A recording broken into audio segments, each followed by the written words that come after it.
tonight we have someone with us who is going to make a stand somewhere where you're not expecting. And he is making a stand there in New York against Governor Cuomo. And he is going to peacefully open his business. Welcome to the program, Roberto Minuta, tattoo parlor owner, who is going to, in defiance of the orders of Governor Cuomo, open up his business this Saturday. Roberto, welcome to the program. Tell us a little bit about yourself. Sure, glad to be here. Thanks for having me on. We're in New York, the epicenter of this virus now, partially directly, that flooded nursing homes with COVID-19 from direct orders from Cuomo. So they use this to extend shutdowns and use executive orders to a very abusive level. We all went along with the shutdowns initially because we want to help overwhelm the healthcare system, and that was projected 15 days. And this has just been an extreme violation of rights on an unbelievable level. Being from New York originally, I've been watching the erosion of our rights on so many different levels that at what point do you draw that line in the sand, So definitely reached that with this event that's going on and said, we're being our constitutional rights are being revoked. They're suspended entirely. And there's no end to the executive orders. There's no end to the shutdown. There's no projected date when they're going to let us reopen certain businesses. So I said it's my duty as an American to call out this corruption, to call this man the tyrant that he is, and forget finance, because there's not enough money in the world for me to give up my freedom. So I could have silently worked, which I was for a little while, but I said, you know what, no one in New York, millions of people, no one's going to take a stand to one of the most tyrannical leaders in this country. And I said, this is the least I can do to protect the rights that millions have died for to give us in this country. So I decided to go ahead and publicly announce that I am directly defying his executive orders.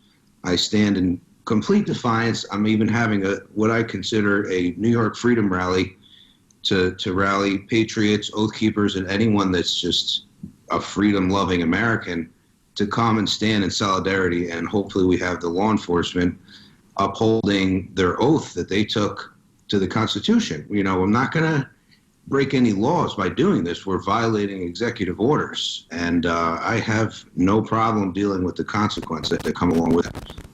Well, I think that's a very patriotic thing that you're doing because, down here we had Shelley Luther who took a stand and did what she needed to do because we had a lack of spinal fortitude from the men in this area. And, down here in Texas, we always talk about how everything's bigger in Texas, but it surely hasn't been testicles, has it?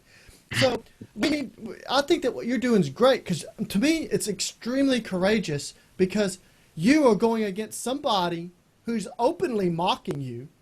He mocks your rights. He gets on there with his brother who says that he has the virus, and he's there getting confronted by bikers when he's out violating the orders where he's supposed to stay home. He's out there spreading this virus, if he does have it, and while mocking you. And then you have this man who hoarded masks, who accused our president of doing nothing to help all of you while shutting you down and telling you you can't make a living, you can't eat, you have to do what I say because I'm the one who knows what's better for you, while he's still living his life the way that he wants to live it and setting himself up probably for a presidential run, which is going to be a bad thing.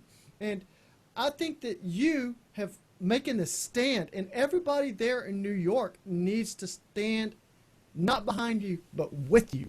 You need to be there on the front lines with Roberto because he's going to need it. We don't know the outcome of what might happen here, but it might be a great outcome because of his leadership. What do you think, Stewart? Well, yeah, I think all of our members, that we're putting out a call to action right now, all of our members who are within driving range, if you're within 4 or 5 hours, drive there. And something you should know is that Roberto was in Virginia back on January 20th. We ran into each other in the streets. We were both there for the big, massive open carry protest against their tyrant governor, Governor Northam. And Roberto was there. He drove all the way from his home and drove 4 hours down to Virginia to stand up for the rights of Virginians. So I think you all deserve him the same turn. Now it's his turn in the hot seat to stand up for his rights against his, El Duce Cuomo there, the tyrant of New York, and we need to support him. So, spend a few hours driving on Saturday morning and be there at 9 o'clock in the morning or whenever you can get there. It'll be going all day long. Be there to support him and stand with him. And the more people that stand with him, the stronger his own community and more business owners that will step up. They'll see the support that he has. He's the tip of the spear. He's the tip of the iceberg. And what he's going to do that day is encourage all other New York business owners to defy Cuomo en masse. And we just heard that in New Jersey that's happening this next Monday on June 5th. 1,000 business owners are going to open up in defiance of their tyrant in New Jersey. And I want to stress that none of these governors are acting pursuant to any statute. There's no statute that delineates non-essential businesses from essential, that defines what that even means, or delegates to the governor any authority to do that. This is something they made up entirely on their own out of whole cloth.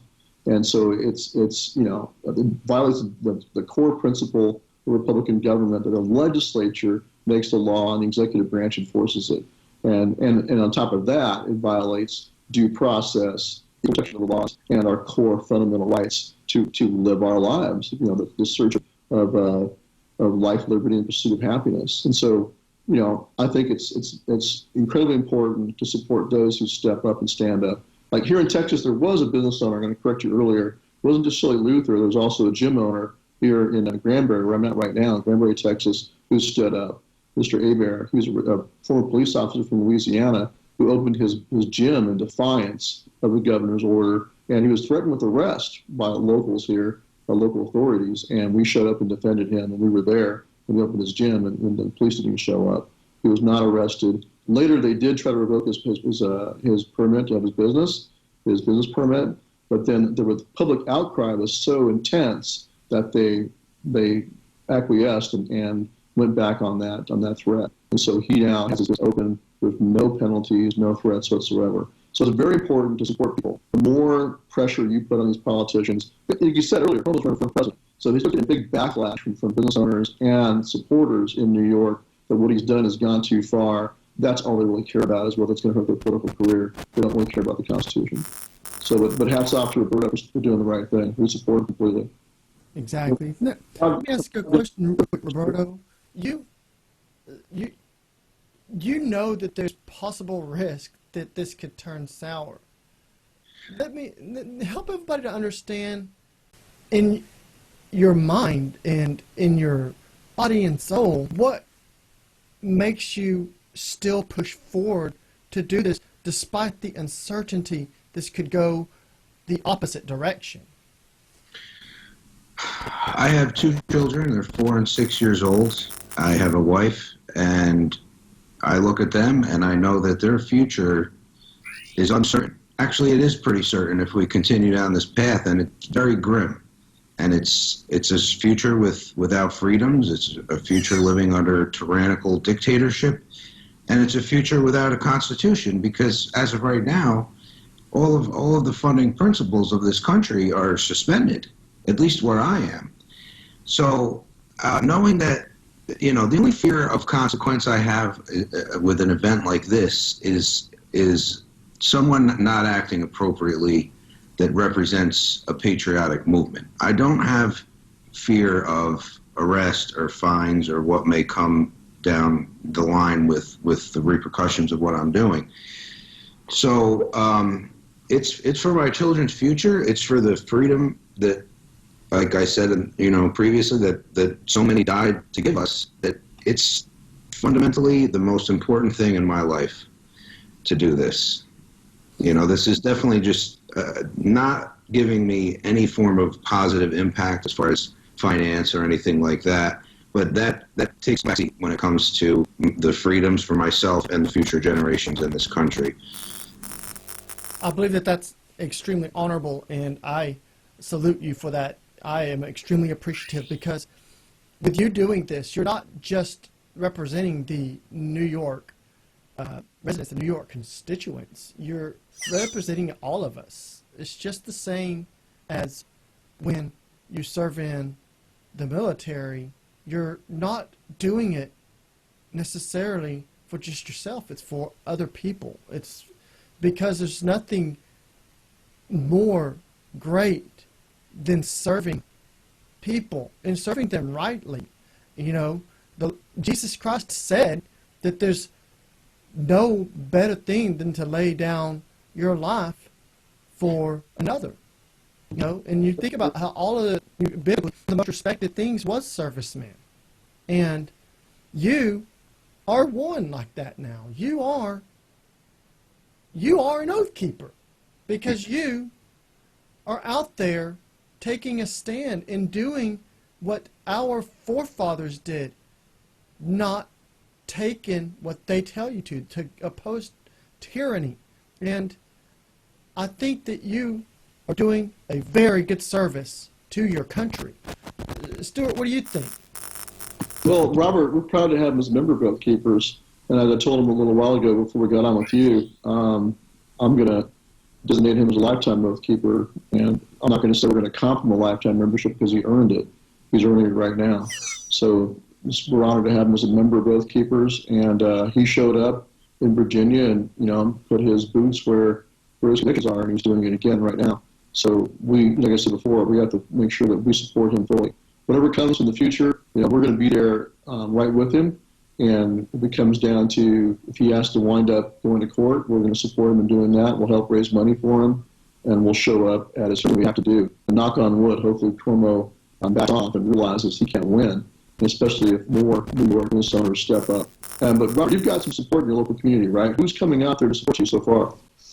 Well, we have a few other local businesses. Some of them, one of them a mobile barber shop. He said he's going to come in Defiance as well and actually provide hair cutting services in front of the shop where I am. Also, we have Omari Shakur, who's a local official, government official, and he has been very defiant towards the law enforcement. He's got a long history. His son was actually killed by the police in the city of Newburgh, where I am. There's more to the story than that, but there was once he became involved and said he'd be attending the rally, we wanted to make sure it was for the right reasons. So actually, last night they were holding a peaceful protest in regards to this matter in Minneapolis there, and I was speaking with Mr. Rhodes, and we decided that I should go and confirm that the people being brought out are there for the right reasons, and they're not going to be coming to my event and causing possible, violence. So it was incredibly peaceful. He was actually spreading a message of unity among all people and finding a way to work together with law enforcement and to stop, all this violence. So, and then there's a lot of patriotic people. I have many that would be considered themselves 3%, that are showing up there, and a lot of law enforcement. I've had an overwhelming amount of support from local law enforcement. People I've never met before have seen some of my interviews on the media and called the shop and said, hey, I just saw you on wherever. I just want to let you know that I really respect what you're doing and I stand behind you. And that gives me it makes me feel okay, doing what I'm doing, to hear it on that level. So. That's really good. I don't know if you said it earlier, but are you able to perhaps tell the name of your business? Oh, sure. Yeah. And then your address, and any way that anybody who wants to join you on this can probably contact you beforehand. I know you're going to be pretty busy getting ready for this, but it would be very helpful to everybody around there to hear the information on that. Sure. Well, the name is a little different. It's in Italian. It's Casa di Dolore, CasaDidolore, and it means House of Pain in Italian. The address is 784 Broadway, Newburgh, New York, 12550. And we will be there Saturday the 30th at 9 a.m., and we will keep it going until they shut us down or till it's time to go, take a break, get some dinner or something. So Well, that's pretty cool. Pretty cool. I really appreciate what you're doing, and we're going to go ahead and do a little bit more talking here. But you guys need to be there and stand with this man and continue to support him. You're doing a very outstanding job. Thank you very much for doing. Well, I'm very proud of you. it really is my pleasure, and I find it to be the bare minimum, for someone that's patriotic. And if you consider yourself a 3%er, you're labeling yourself as someone that's ready to take the ultimate stand when the time comes. So if you're not willing to take the stand when we're here and this is the final peaceful battle, then you're proving yourself to be not what you represent, in my view. No offense to anyone, but it's time to stand up politically. I completely agree. Thank you very much, Roberto. Pleasure.